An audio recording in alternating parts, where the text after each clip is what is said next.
¿Qué tal? ¿Cómo le va? Ya revisamos los números, también las historias que hay detrás de cada uno de ellos. Estamos en Impacto Económico, momento de revisar los principales temas de esta jornada. Acompáñanos. Hoy tenemos muy pendiente para presentarle y conversar el tema Ecuador. ¿Por qué? Porque el pueblo estuvo allí, de pie, contra las medidas neoliberales, y de ello vamos a hablar hoy en Contexto, momento de análisis, para revisar también esos números que no todos han contado. En Noticias de América Latina veremos las consecuencias del bloqueo de Estados Unidos contra la isla de Cuba. Y también hablaremos en Economía 360 sobre Rusia y los Emiratos Árabes Unidos, que fortalecen relaciones bilaterales tras la firma de importantes acuerdos comerciales. Le contamos de esto y más a continuación. Acompáñanos.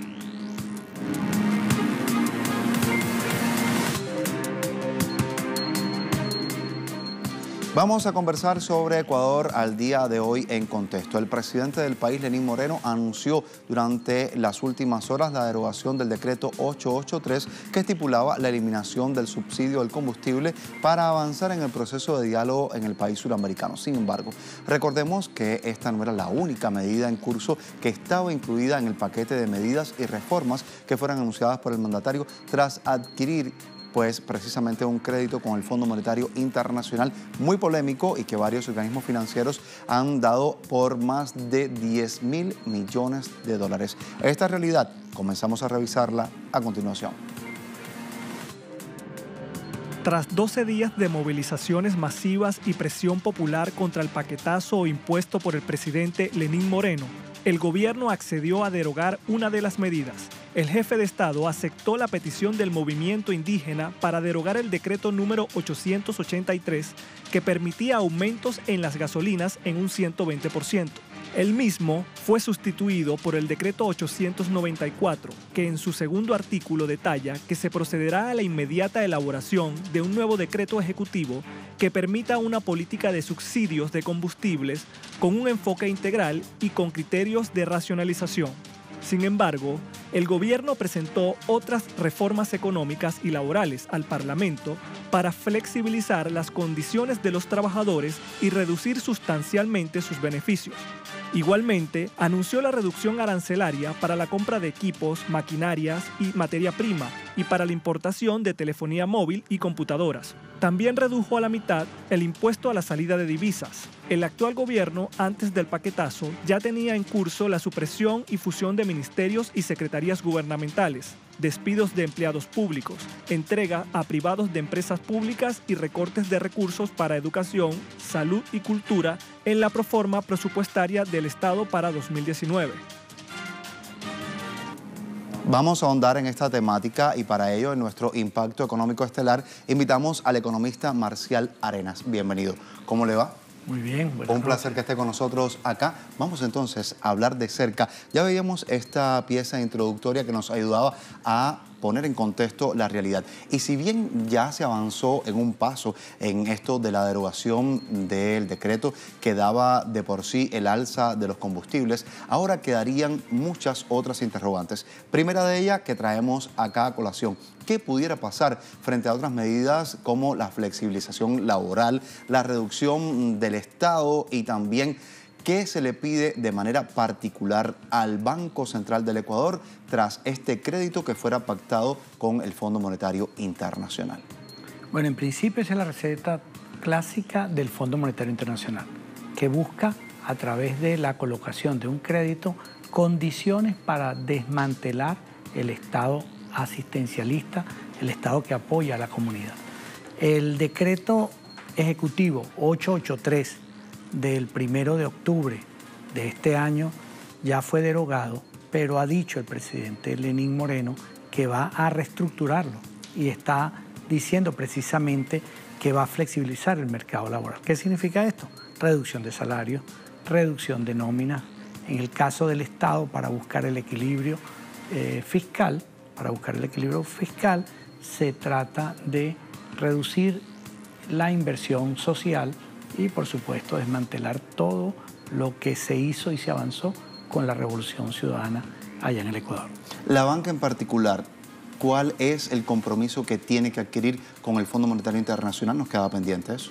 Sí, el Banco Central, por supuesto, debe buscar reducir digamos, la liquidez monetaria en el país. Esto implica menos gasto social, como estamos diciendo, y por supuesto reducción de subsidios y reducción de salarios. El Banco Central es el garante de la aplicación de las condiciones del crédito que se le está dando por 4.500 millones de dólares, este tramo que en este momento está en veremos, porque el pueblo se plantó y dijo no a la receta del Fondo Monetario Internacional, así como ocurrió en Argentina, que se pactaron 55.000 millones de dólares y a esta fecha, en el debate del domingo, reconoció Macri que solo ha recibido 39.000 millones de dólares.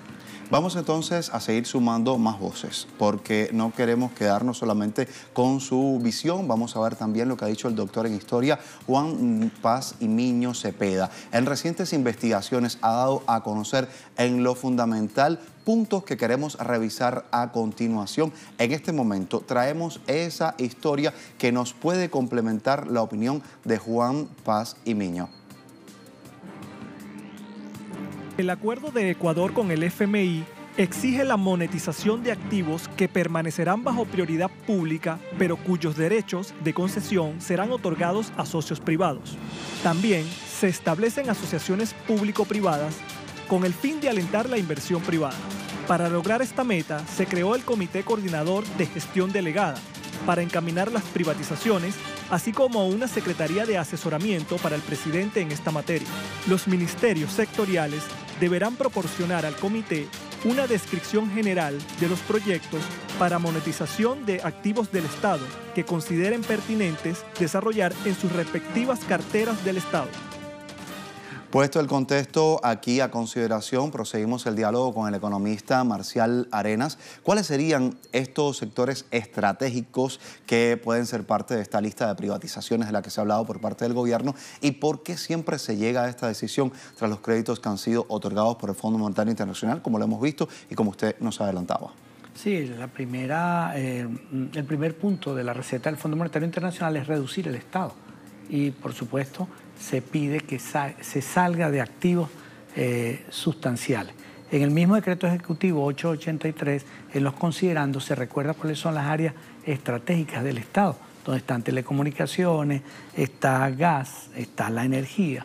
Y, obviamente, en esos considerandos ya Lenín Moreno viene explicando que va a desmantelar el Estado y seguro se va a privatizar para darle a la burguesía ecuatoriana más dádivas de las que ya han recibido. Como ustedes saben, el monto del préstamo de 4.500 millones de dólares que se está pactando se había perdonado en impuestos a la burguesía ecuatoriana. Vamos a seguir hablando entonces ahora del gobierno conducido por Lenín Moreno, porque también aprobó en agosto esta ley para fomentar la productividad y atraer las inversiones al país, así se dijo. Y vamos a ver entonces sobre ese particular la opinión que trae la economista ecuatoriana Vilma Salgado. En el marco de las negociaciones con el FMI, el gobierno dictó una ley, irónicamente denominada Ley Orgánica para el Fomento Productivo, Atracción de Inversiones, Generación de Empleo y Estabilidad y Equilibrio Fiscal, vigente desde agosto de 2018. Con ello, se reinstauró en el país la política neoliberal para la reducción del déficit fiscal y de la deuda pública, fijadas como prioridades nacionales. En dicha ley se contempla el perdón de intereses, multas y recargos por obligaciones pendientes de pago con varias instituciones del Estado, servicios de rentas internas, gobiernos autónomos descentralizados, superintendencia de compañías, Instituto Ecuatoriano de Crédito Educativo y Becas, empresas públicas e incluso con el Instituto Ecuatoriano de Seguridad Social.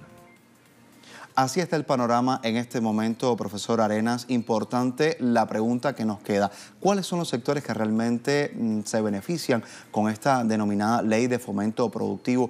¿Y por qué es que se decide condonar los impuestos en un medio que estamos viendo ante el Fondo Monetario Internacional? ¿De cuánto dinero realmente estamos hablando?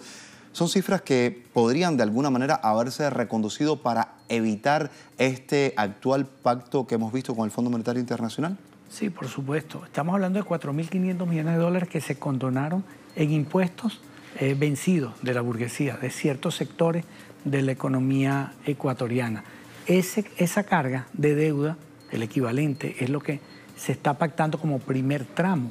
Los subsidios, duplicar el precio de los combustibles con este decreto ejecutivo implica extraer 1.300 millones de dólares adicionales de los bolsillos de los ciudadanos ecuatorianos. Entonces, este plan, como todas las recetas del Fondo Monetario Internacional, solo pueden ser aplicadas mediante el terror. Hemos visto casi 10 personas fallecieron en los 12 días de protestas donde la comunidad indígena se plantó y derrotó al Fondo Monetario Internacional.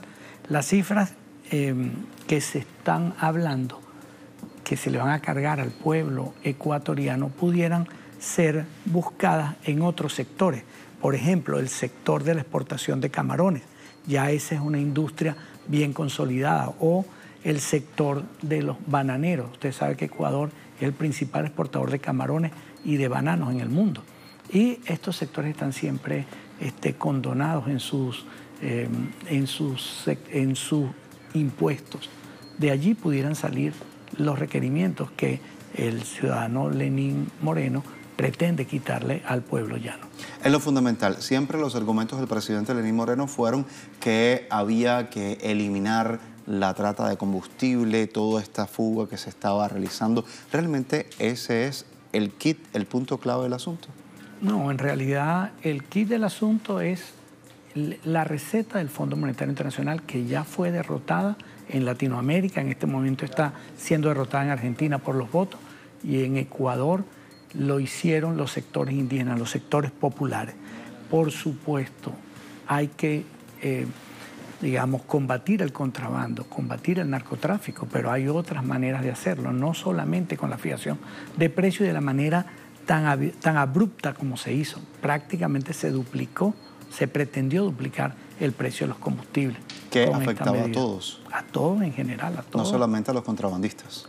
Claro, de alguna manera a toda la población, porque por la estructura logística de la nación, todos los precios suben, porque todo se transporta utilizando combustible. Muchísimas gracias, Marciela Arenas, por acompañarnos en esta jornada aquí en nuestro Impacto Económico. Un placer de verdad que nos haya acompañado. Usted se queda con nosotros porque hay mucho más que tenemos que seguir revisando a continuación en nuestro Impacto Económico. Vamos a hablar entonces de las consecuencias del bloqueo de los Estados Unidos impuesto de forma unilateral contra la isla de Cuba. Hablaremos de resistencia, también traemos números. Acompáñenos.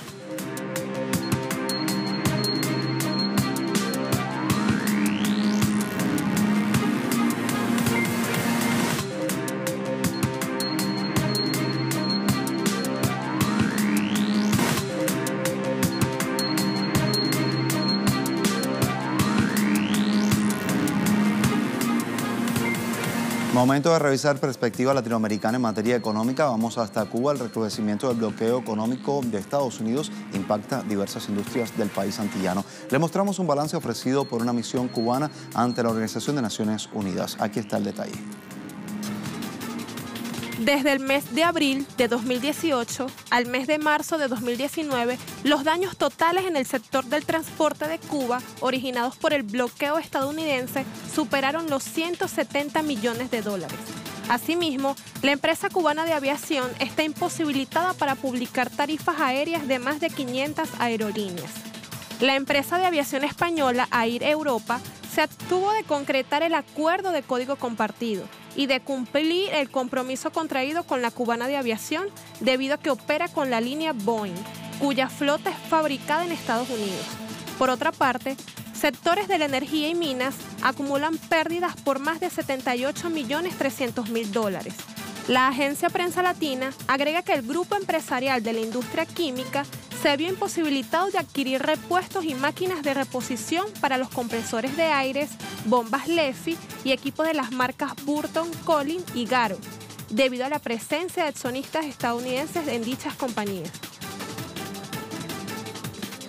Otras noticias nos llevan hasta la Argentina. La falta de confianza de ahorristas sobre las entidades bancarias les ha obligado a retirar sus depósitos en dólares. Los ahorristas dudaban de la credibilidad del Banco Central y también del Ministerio de Hacienda, ya que se encuentran en niveles negativos a la fecha. Los ahorristas intentan cubrirse sobre la incertidumbre, la devaluación, el salto inflacionario y el anuncio de perfilar una parte de la deuda pública. El retiro de los depósitos provocó que en 60 días perdieran cerca de 11.469 millones de dólares, es decir, 35.3% de las cuentas que se han dado en dólares dentro de la banca. Las autoridades del Banco Central recientemente aseguran una baja del dólar, sin embargo, la moneda sufrió una depreciación de un 30%. Vamos a Honduras, también hay información del Banco Central del país, reporta una baja en el índice de inversión extranjera, sucede durante el primer trimestre del presente año. Aquí los datos: menor crecimiento económico y crisis política y social han ocasionado un desplome de 39.3% de la inversión extranjera dentro del país centroamericano, y esto se traduce fundamentalmente en ingresos por 249.5 millones de dólares en los primeros 6 meses del presente año. La vocería del Banco Central asegura que sigue existiendo inversión extranjera directa en el país, solo que en menor crecimiento. También reportan salidas de capitales desde las empresas que tienen mayor inversión extranjera. La institución bancaria asegura que trabaja de forma ordenada en una ley de responsabilidad fiscal, políticas monetarias y fiscales coordinadas. Así lo han hecho saber. También vamos a Haití. Hay pérdidas económicas que traemos a esta hora a nuestra pantalla porque sobrepasan los 50 millones de dólares según la opinión de expertos. Revisamos la información a través del portal de nuestra casa informativa telesurtv.net.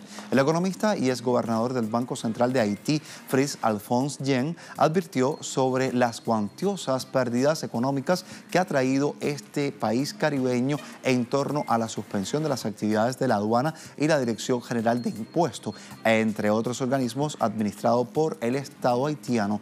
Esta Dirección General de Impuestos recauda cada mes entre 38 y 43 millones de dólares, mientras que los ingresos de la aduana en el mismo lapso se sitúan entre los 43 y los 54 millones de dólares, capital que se ha fugado por la paralización de actividades de estos entes.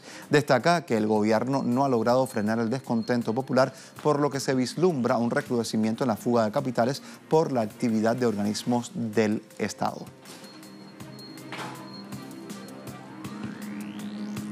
En Panamá, el alto costo de la vida impide que los ciudadanos tengan una vida digna. Salario mínimo del país equivale a $1.040 cada mes, cifra que revela que un hogar que no perciba esta entrada no está resolviendo sus necesidades fundamentales. Es una realidad que vive todo el país, así lo informó Genaro López. Él es el secretario de la Confederación Nacional de la Unidad Sindical Independiente. A su vez, revela que los gremios sindicales tienen una preocupación sobre el aumento del salario que se tiene previsto para el 1 de enero de 2020, por lo que los salarios están planteándose un reajuste que debe posponerse para evitar la agudización de la crisis económica dentro del país. Hablamos de Panamá, así están sus números, esa es su realidad.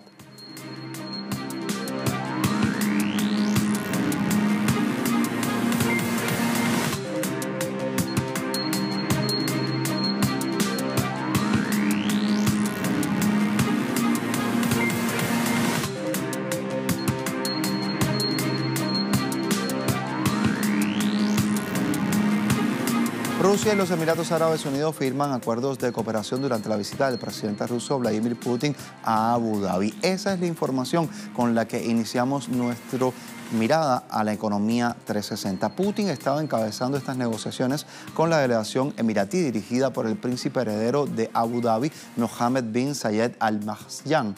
Los acuerdos fueron firmados por Moscú y Abu Dhabi y fueron por un valor de 1.400 millones de dólares. Entre los convenios firmados destacan el de la energía y la inversión. En este sentido, el acuerdo de concesión entre Lukoil y la Compañía Petrolera Nacional de Abu Dhabi, ADNOC, sobre el campo de gas de Ghasha también se han firmado acuerdos de cooperación en torno a la implementación de proyectos nacionales, incluso en el campo de la inteligencia artificial. Putin asegura que su país va a hacer todo lo posible para que los inversores de los Emiratos Árabes Unidos se sientan cómodos en el mercado ruso. Agregó igualmente que se abren nuevas oportunidades en la logística, el transporte, las finanzas y, escuche bien, la banca. Y el Fondo Monetario Internacional, FMI, recortó su pronóstico de crecimiento económico mundial para este año. ¿Por qué lo hizo? ¿Qué sucedió? Pues lo vamos a ver más adelante. De momento sabemos que el FMI ha hecho un recorte de sus estimados de crecimiento para la economía mundial a 3% para este 2019, 0.2 puntos menos que lo previsto en julio y más bajo de la crisis financiera global de 2008, mientras que para 2020 la rebaja fue de 0.1 punto al situarla en 3.4%. Gita Gopinath, directora del Departamento de Investigación del FMI, señala que la guerra comercial entre los Estados Unidos y China ha pasado la factura a este crecimiento global con la desaceleración del comercio internacional y también con la manufactura. En este sentido, agrega que si se levantaran todos los aranceles que se han impuesto desde el año 2018 y los anunciados este 2019 entre los Estados Unidos y China, el PIB mundial se vería impulsado en 0.8%. Estimamos que las tensiones comerciales entre Estados Unidos y China se acumularán a un nivel del Producto Interno Bruto Mundial en 0,8% para 2020. Y las medidas no arancelarias afectan a cerca del 58% del comercio en Asia y el Pacífico, así lo revela un estudio que ha dado a conocer la Conferencia de la ONU sobre Comercio y Desarrollo, UNCTAD. Asimismo, el reporte señala que a pesar de que los aranceles aplicados dentro de esta zona se habían reducido a la mitad en las 2 últimas décadas, el número de medidas no arancelarias, las regulaciones de políticas distintas de estos gravámenes que afectan al comercio internacional aumentaron y lo hicieron de forma significativa. El aumento se debe por su creciente popularidad como arma de política comercial en las tensiones regionales y mundiales en materia de intercambio, así lo hemos visto, se lo hemos presentado. Y es que el costo promedio que se ha dado en estas medidas por sí solo asciende a 1.6% del PIB a nivel global. En esta línea de análisis se agrega que las pequeñas y medianas empresas pudieran resultar particularmente afectadas ante este tipo de reglas que han considerado como complejas.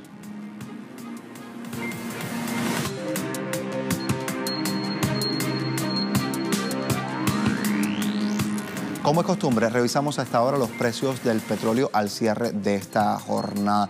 ¿Cómo estuvieron? El barril del petróleo intermedio de Texas WTI marcó $53.29 el barril, pérdida de 0.37%. Barril del Brent, referencia europea, se ubicó en $59.15 cada barril, a la baja también con 0.12%. Y queremos mostrarle igualmente el crudo venezolano, que se ubica al día en 358.12 yuanes, manteniéndose estable desde el viernes anterior hasta la siguiente semana o hasta el fin de esta semana.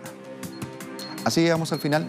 Gracias por acompañarnos, por informarse con nosotros. Más allá de media hora en pantalla, siempre le invitamos a que nos siga a través de redes sociales, Telesur Impacto E. Ahí estamos en Twitter, Facebook, Instagram, Telesur TV y Yosbani Telesur. Será hasta la próxima. Continúe con nosotros.